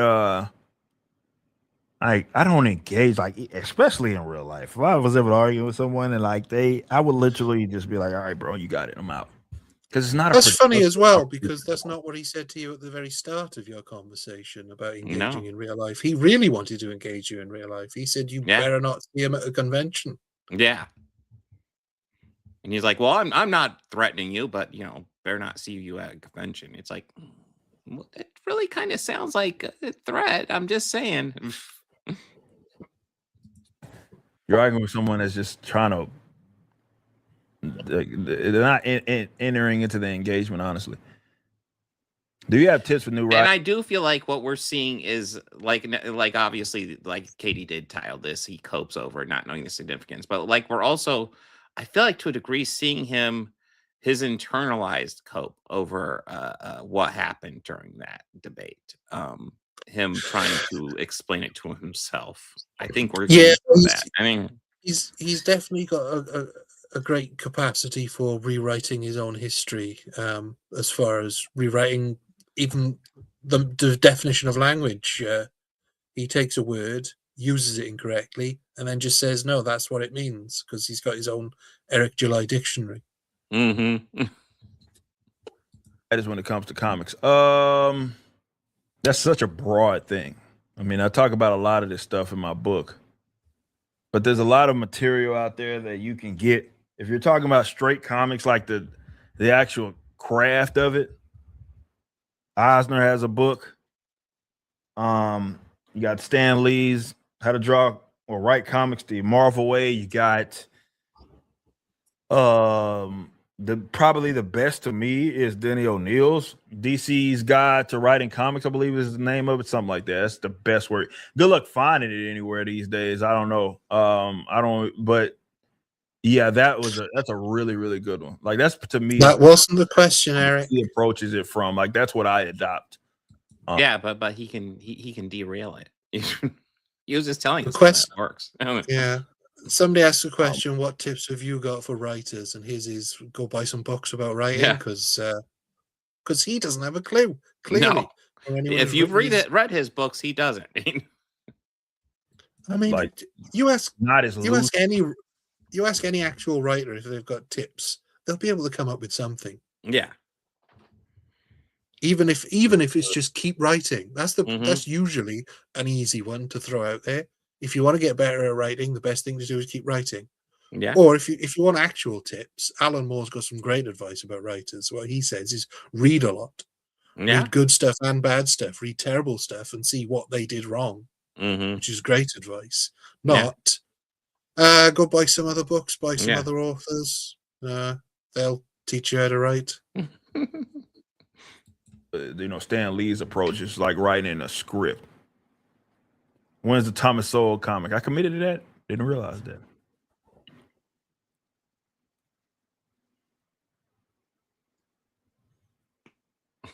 Reboot. I am starting to realize the whole arguing in the trenches is just one big psyop where everyone is getting fooled.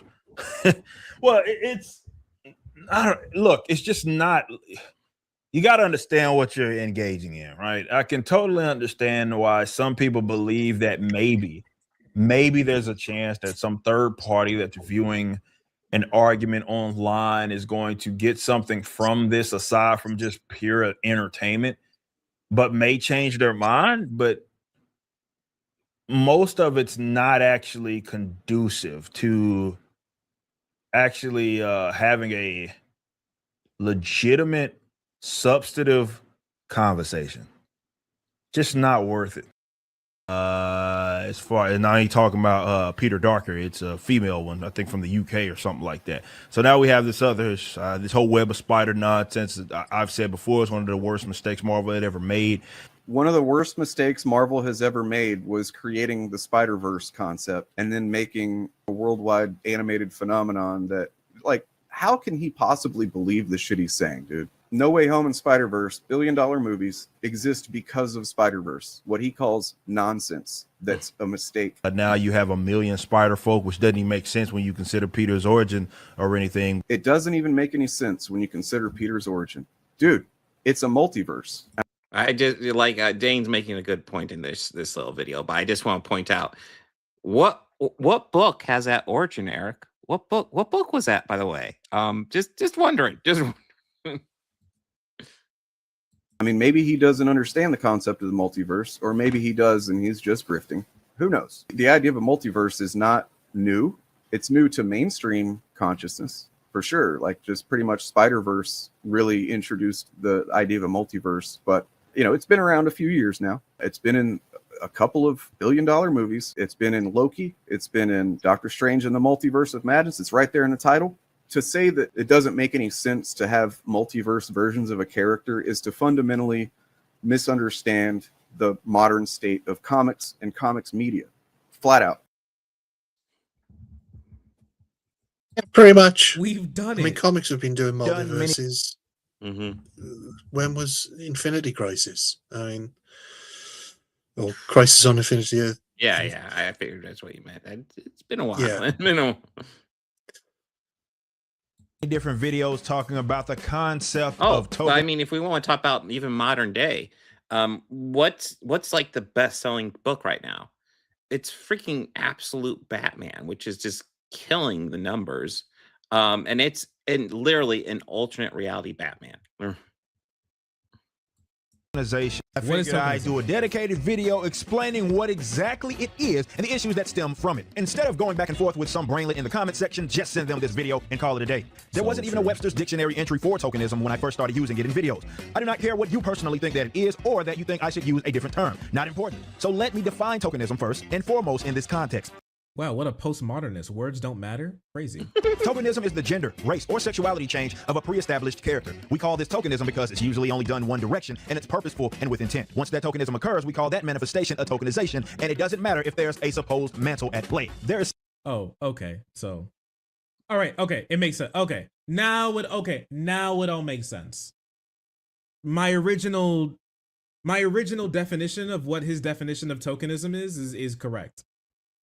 It's just when a character is now different and he doesn't like it and he wants to devalue the opinion of people who he doesn't like because they like a thing that he doesn't.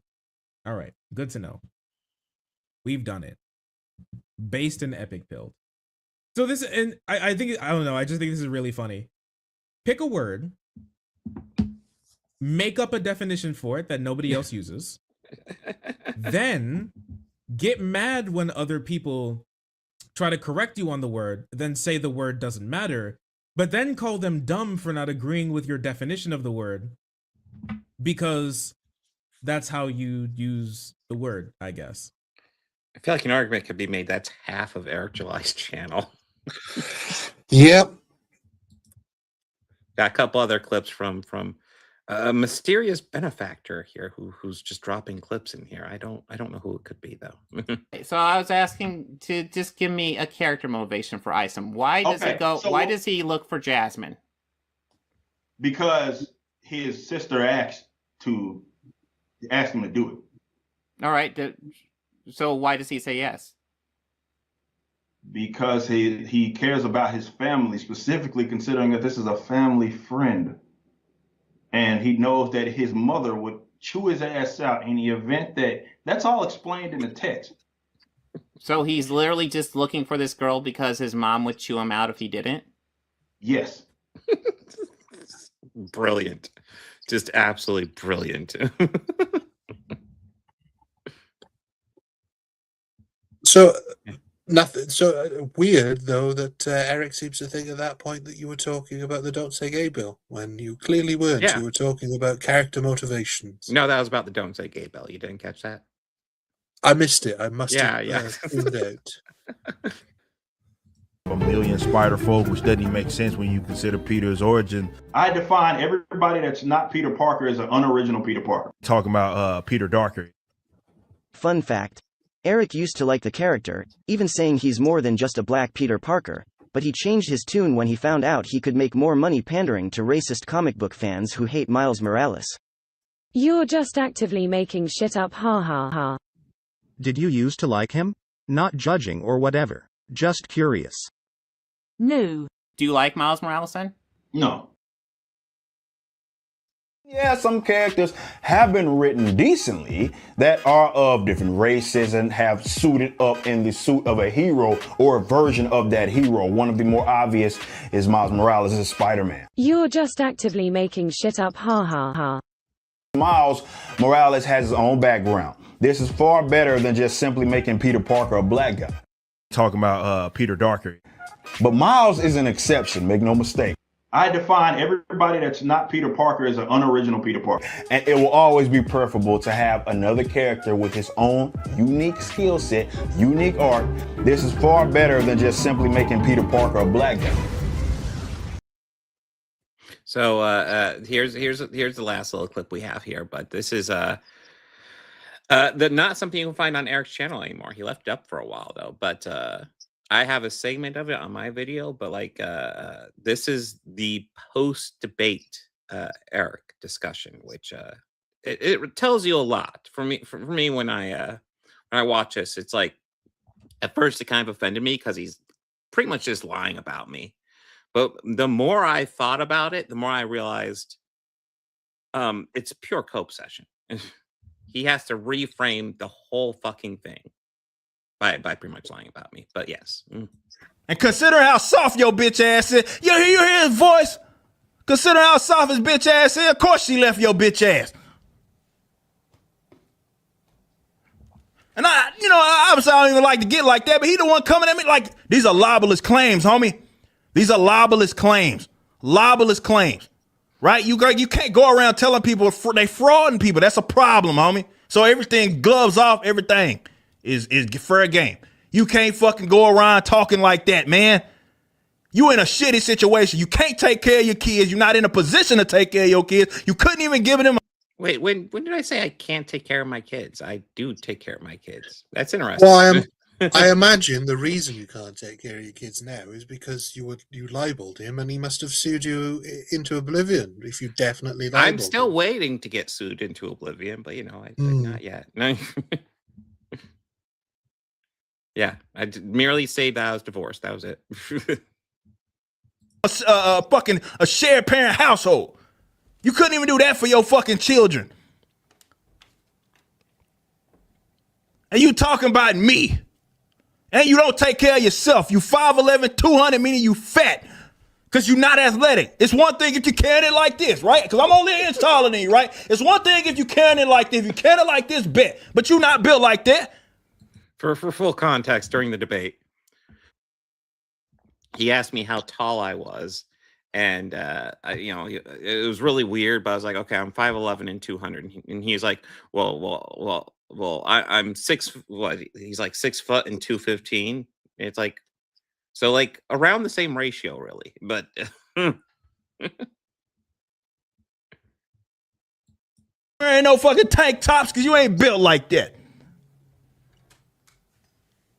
Which is fine, bet. But don't go talking all crazy. Like, and even then, like, we know you don't do anything. Like, just because he got muscles and shit don't mean you can fucking do some shit.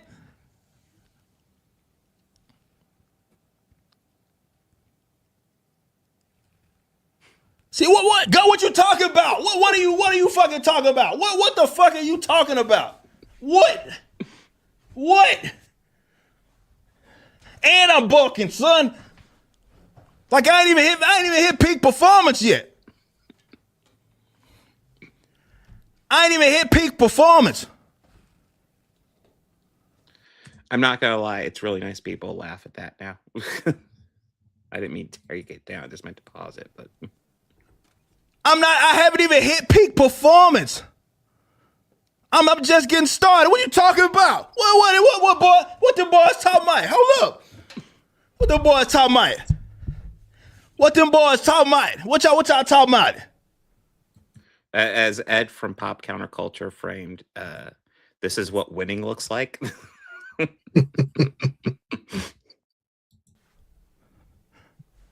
Like this is an honest angle, right? No. For some reason, I can't get the link. It won't work. But he just said he's 6 foot. Yeah, 6 foot 215 Oh, nothing. versus Honest angle, right? What you talking about? If that's true, then he's grown 2 inches since he was in college. What boy talking about? What boy talking about? Let's see if this works. I'll try and send you the link in. Why is this not working? This is bizarre. Whole fucking stream. You got this fucking jackass sitting here going on like legitimately is so all right, so we know you grooming, right? We already know you on the groom tip, right? Winning. Not on the groom tip, like legitimately out there arguing on a position of teaching trans shit to 2nd graders, bro. Motherfuckers on some weird shit. So you might be not really teaching it, but acknowledging it. Like it exists. People exist. I don't know. I guess teaching children facts is bad. Yeah, well, here's a fact for you. I just Googled how tall is Eric July, and I actually got a reference from his days on his university track team, and it says he's 5'10". Oh my god. That was That's when he interesting. Yeah, that was when he was in college. So I guess that would listen. It doesn't actually mean anything, but it would be funny if I told him I'm 5'11" and 200, and he's actually 5'10" and 215. Oh, that's not as great a look. I actually haven't heard. Oh yes, I remember this. Eric July's take on Israel. I don't know if anybody's remembered this. This is a thoughtful, well thought out take. A right to respond. I just think that that response in a time of war that they didn't ask for is much different than Hamas going in and specifically targeting innocent children. Well, again, what's going to happen is people are going to defend that action or not even defense, it's more of speaking against, let's say, a reaction, because people are going to say, well, before that, they did this, right. And before that, that's how it always happens. This is how it is, and I'm dealing with this, and But that's government problem. 100%. Not innocent civilians. I agree 100%. Well, you said institution against institution. Yes, Right. that's exactly what it is. And I've dealt with this, and I think everybody here has dealt with this on more of a micro level. It's a cultural thing. And any event that someone feels, and people that follow me know where I'm going with this, I'm not going to bore anybody with the details because I have my own experiences here. But what happens is that in the event that people have made up their mind that you are not to be liked, okay? Mm-hmm. Whether it be a person, individual person, type of person, no matter what. Anything that you do is unjustified. Anything that someone else does to you is to be justified. And to your point, you worded it perfectly where you say, hey, you're just supposed to take it on the chin. That's the expectation it is that they have for people that they despise. Now, why they despise them, whatever. Is it because they were told? There's hate in their heart. Is it hatred in their heart? Yeah, it could be various, whatever they've made up their mind that anything that you do is wrong. Yeah. Any reaction that you have is unjustified. But anything that anything that someone else does to you, you had it coming. It was your fault. Yada yada yada. I think a lot of us deal with this, but what we're seeing right here is this more at just a massive level. I'm not going to sit up here and pretend like what's happening in my life is the same as what's going on in Israel and Palestine. That's not what it is. He's not going to do that, but he's literally doing that. Listen, my life. It's just like Palestinian children's getting genocided. It's the same thing. Oh. There you go. His track and field record says Oh, it's okay. 5'10". So he's Yes, grown yes. 2 inches. He's grown 2 inches since he was 22, which Yeah, is dude. quite Listen, something. man, I stopped growing when, like, men stop growing later in life. I stopped growing probably like 18, 19. So, like, the fact that he grew 2 more inches after that is fucking impressive, man. Well done, Yeah. man. That's not sus at all. That is honest angle. Honest angle. But yes. Trying to think. Is there anything else you wanted to cover, Ryan? I don't think so. No, I think we've pretty much covered everything. Yeah. But yeah, I was just shocked to see that he literally did a video, like part of his stream dedicated to pretty much why he stopped doing debates. It seems like, and the more evidence I see, the more it's like, yeah, it was definitely me, wasn't it? Like, and I don't like, I'm not a person who likes to brag, but it's like, I think I did that. I mean, you're in his brain. You're in his brain like that. Yes. Verb is in RFK's brain. It's crazy. It's Mm-hmm. because to bring up that particular incident as well, because he must have known that he got so much shit from that. Mm-hmm. And it's kind of refreshing to look at a couple years later, because like at the time, like Eric is obviously massively more popular than I am, or at least he was. I actually don't know what his numbers look like now, but at that time he was way more popular, and I got so much shit from his fans, so much. It was like a torrent of shit, and it was just like, God damn, what have I done? But then looking, like, kind of seeing out how things have gone over time, yeah, I can see why more of them don't debate me anymore, which is well, I think what's really interesting as well from that debate is, for all the money he's made from his comics empire rivaling DC and Marvel, he's clearly still not happy. Yeah. Well, let's face it, his comics empire, I don't think is going quite as huge as he hoped it would. And the fact is, like, of the books I've read, God damn, I've read 4 of them. Yairo was definitely the best one, and it was still ass. It was. Yeah, well, he still claims, I can't remember if it was in this video or another video where he's melting down, but he still claims that his company's got a £4 million revenue. Sure. Which, it's amazing, it's always been 4 million. It's never gone above or below that. They've made 4 million every year in revenue.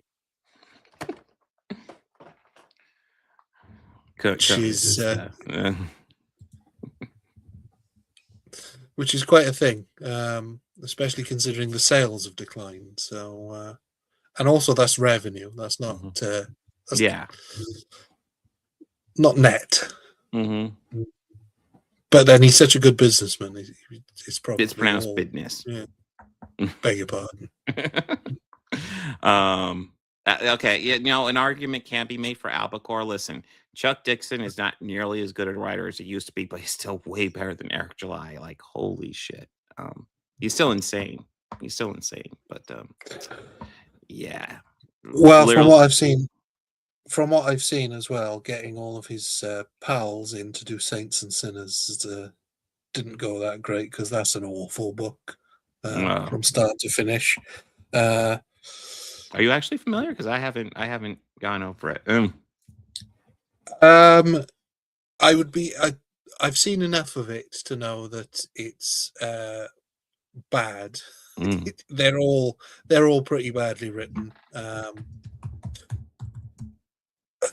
The first page of Mauler's comic has a character commit the exposition sin of calling a character father who is their father, so that the audience knows that they're father and son, which right on the first page, which is something he would probably hate it if that happened in a film. You know, that classic bad exposition where someone goes, you know this, you're my brother, that sort of thing. And the plot of it is basically ripped off the Keep, the Michael Mann film from the 80s. And, my God. The book it was based on, yeah. Everything else is just it's pretty bland. But it will be interesting if he ever does manage to keep the Rippaverse going, to see how these stories are folded in, because they remember, he doesn't like multiverses, he doesn't like retcon, so this is all part of the continuity now. So all of these stories have to be folded in to the Rippaverse somehow. True. Or never spoken of again, because nobody actually cares. Well, I mean, plenty of companies do that one too. Oh yeah, I remember the Great War of Separation, the big event comic book that sold terribly, and that's bad when your big event doesn't sell. That's bad. Yeah. Oh, I forgot Gooding the Polymath. That was such a dumb name. I love it. But yeah, terrible books. So yeah, you have anything going on, Ryan? Not too much, just business as usual at my channel for the moment. Knocking at the Rockford Files reviews, which I'm hoping get more successful now that the reboot has been cast. Oh yeah, what do you think of that? Because I saw the casting. I have what are your thoughts? I would say mixed, because for anybody in the chat who doesn't know, David Boreanaz has been cast as the new Jim Rockford. I didn't think he was that good an actor in Buffy, to be honest. I know he's playing a character with limited emotions. I think I probably like him more than you do, but like, I don't know. I would say he's not my favorite actor from Buffy by a long shot. But then I thought he actually, in like Bones, I think he displays a wider range. Yes, Angel, yeah. He displays a wider range of emotional depth in Bones. He's a bit more cheery, more likable, but yeah, I don't know. He can do it. My worry is he's quite old now. He's 56, and I mean, James Garner wasn't young when he did the series. He was mid to late 40s. He was about 45-ish. No, it won't be Rockford's son, because the ages I don't think line up right. Could be grandson. Would that be right? Be. Yeah. I don't think those ages line up quite right. Yeah, I don't know if any of the ages quite line up right. Yeah, no, I think it's just going to be a straight reboot. I don't think it'll be related in any way, because also one of the main characters from the original series was Jim Rockford's dad, and so they can't really cast someone as his dad if they're going down the route of a straight adaptation. So yeah, I mean, we'll see what it's like. It's more to do with the scripts than anything, I think, at this point, because I think he's a good enough actor that he can do it, and he's sort of charming enough and handsome enough, and it's just wait and see. Yeah. Well, didn't he get the blessing of James Gardner's daughter? Daughter. Okay, yeah. Daughter Gigi, who is very protective over her father's legacy. So I mean that's good. That's good. But I did see one comment about it, is that they hope that they don't modernize the show, and I'm thinking, what you mean is hope they don't make it woke, but then the original series was about all sorts of political issues. I mean, it was kind of a series designed around James Gardner's political, talking points. Pretty much. I mean, he was executive producer. He was responsible for the hiring of other producers. I've just done a review. I've just written a review, which will go up soon, which is the first episode of the show written and directed by two women. So it was always a progressive show. So yeah, this weird thing about modernizing it doesn't hold water when there's one episode where Isaac Hayes and Lou Gossett Jr. Sort of get their own side episode, and they literally beat up Nazis in it. So if you want something less on the nose, well, I know what I'm watching tonight. Shit. So yeah, I mean, it's amazing that anybody could think that the show was sort of politically neutral, and it definitely wasn't. But yeah, it'll be interesting to see. Like, my point is, it's not going to erase the original show. It might bring more attention to the original show, whether it's good or bad. And if it's bad, it'll get cancelled and it'll be a footnote, just like the Kojak reboot they did in the 90s or early 2000s. There's been lots of them though. Yeah, Perry Mason. Sorry, not Perry Mason. No, they did do Perry Mason, but that was more recent. But also Ironside. They did a remake of that with Blair Underwood. They did the Dragnet reboot with Ed O'Neill, which I actually quite enjoyed, but wasn't successful. So yeah, it'll either be a footnote or it'll be a success, but it's not going to take away from the original. Are we talking about the original Red Power Ranger? Because that one surprised Yeah. me. He's had legal problems and he's had. I think a lot of that cast had a lot of issues. A lot of the original cast, weren't looked after particularly well by the Machine. No. But yeah, let's see. Star Trek stream this Saturday. The topic will be Star Trek versus ice, and it's because it's been really cold outside. It's not political. Star Trek never goes political, guys. So we're not going to be talking politics just because it's cold outside. Okay, trust me, because Star Trek's not political. But yeah, It's going to be on Saturday. It's going to be entirely focused on the J.J. Abrams Star Trek film, which has Leonard Nimoy as Spock on an ice planet. So that's all it's going to be about, isn't it? Yeah, absolutely. Yeah, it's an Andorian stream. Yeah, ice planet. Come on. But we'll be doing Star Trek versus ice, and then Thursday we got the podcast. I don't know when I'm going to do my next comic book stream. My schedule's tight right now, but I will try to squeeze something in at some point. But yes, that's what's coming up on my channel. I'm sure Dane will have stuff coming up, but he usually streams on Fridays and Sundays. Fabcast. Everybody enjoys a Fabcast. They'll be fapping right there in front of you, so you can enjoy it.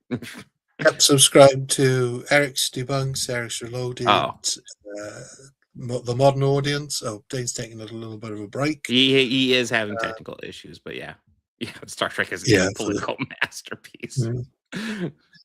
By the way, not that long ago, I watched the original series episode that was pro-contraception, which was like, okay. Wow. Not even being veiled about it. But yes, plenty of did I say Thursday? Tuesday should be the podcast. I'll double check my work schedule, but it should be Tuesday. Yes, and then Dane's got his modern audience music he's working on. Make sure to check that out. Yeah, Mark of Gideon, you know it. One of the things, I'm not going to keep you too long. One of the things I thought was interesting was I haven't watched it, the Chris Pratt movie Mercy that got absolutely destroyed by critics.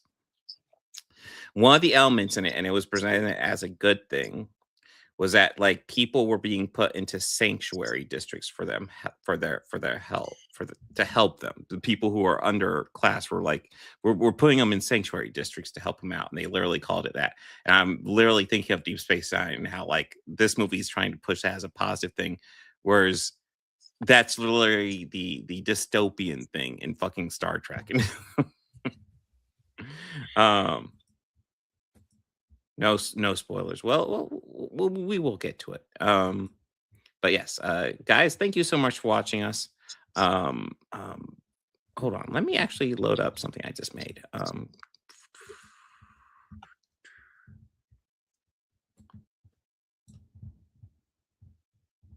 Because Starfleet Academy has been really, really just unbelievably woke, and it's let's face it, it's been gay. And I think it's important to look at Star Trek's past and how it's never been gay before. So, and I'm obviously buying time while I'm waiting for the circle to load up the video. We got this, guys.